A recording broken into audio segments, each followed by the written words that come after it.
السلام عليكم. اللي ما كيبغيش يزيد ليه الدجاج وكيوكل وكيعطي ليه فيتامين وكيعطيني كاع الحوايج اللي كيحتاج الدجاج وفي النمو ديالو ما كيطلعش دغيا، فراه عندك سبب. لهذا تفرج في الفيديو حتى الاخر غادي تعرف السبب. طحت فيه انا شخصيا، ما كانش عندي خبره، وهذا الفيديو خاص للمبتدئين الاحترافيين.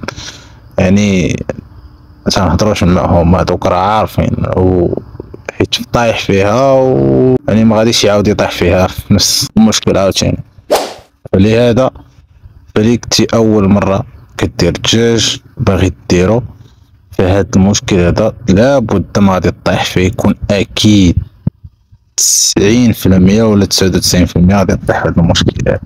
عليك الا تبقى معنا في الفيديو وغادي تعرف شنو انايا هذا النيت.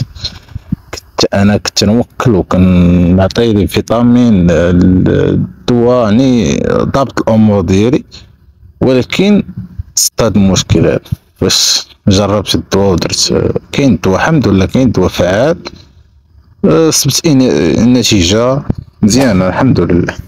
بقاو معنا. الا ما كنتيش مشترك في القناه متنساش تشترك في القناه تاعنا، واستمروا جيبوا الاخطاء شنو واقع على هاد المشاريع بزاف د الحوايج. خليكم مع هاد الفيديو هذا. هاد المشكل اللي كنت فيه انايا هو هذا غتشوفوه دابا الناس، هو السينتا.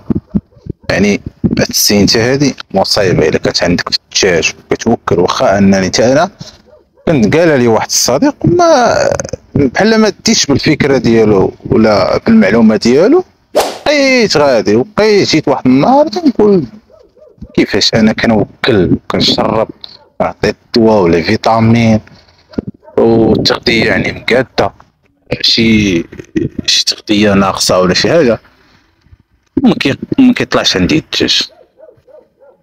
فبقيت واحد النهار حير، واحد النهار بقيت كنعطي مع عزلت شي دجاج عندي كان صغير مع الكبير ما كياكلش مزيان هذاك الصغير، فاضطريت انني نعزل هذاك الصغير بوحدو باش ياكل ويشبع مزيان يجمع واحد يكبر، ونعزل الكبير كما كتشوفوا دابا نيت هذا الكبير هذا.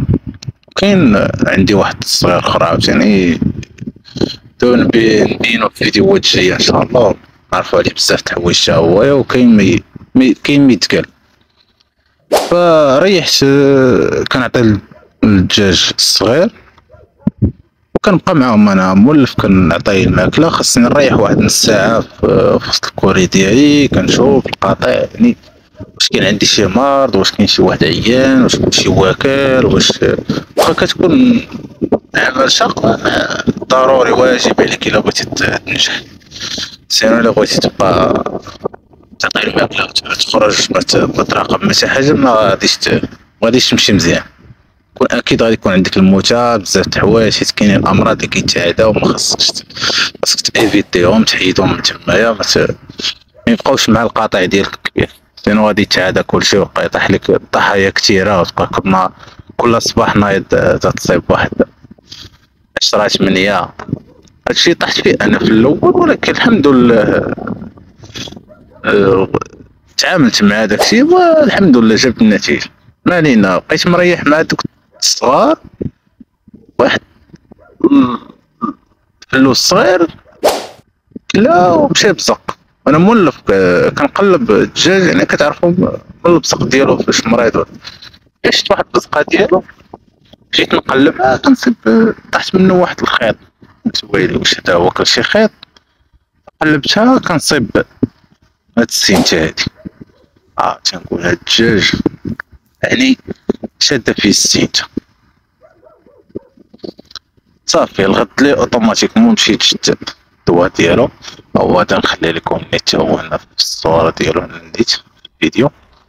فهو دواء فعال صراحة، يعني فاش جربتو مشيت جبتو في العشية الغد ليه يا ربي، مشيت جبتو درتو ليه كديرو في الماء، يعني فيه هو 100 غرام في الساشية، يعني 200 غرام يعني كتشوف انت الدجاج عندك شحال كيشرب في النهار، تعطيه ليه نهار واحد، متعاودوش الغدا ولا شي، يعني تستعملو نهار واحد فقط تخزن هذاك المباقي اللي فيه.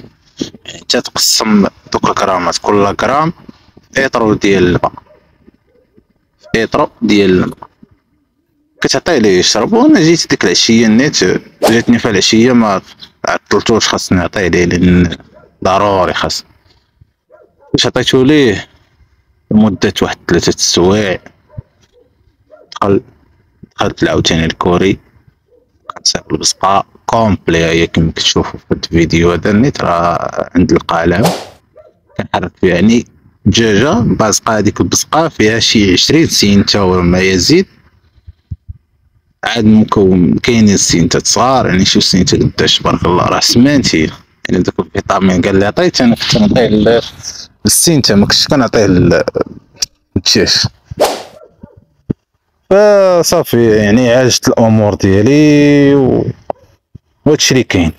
كنتمنى الا كان شي سؤال ما تنساوش، كان شي سؤال كتبوا لي في التعليق. متنساش تشارك معنا في القناة، دعمنا بواحد التشجيم، اشتراك في القناة، نستمروا نجيبوا لكم معلومة جديدة عاوتاني. نتلاقاو في فيديو جديد ان شاء الله. بس كاو.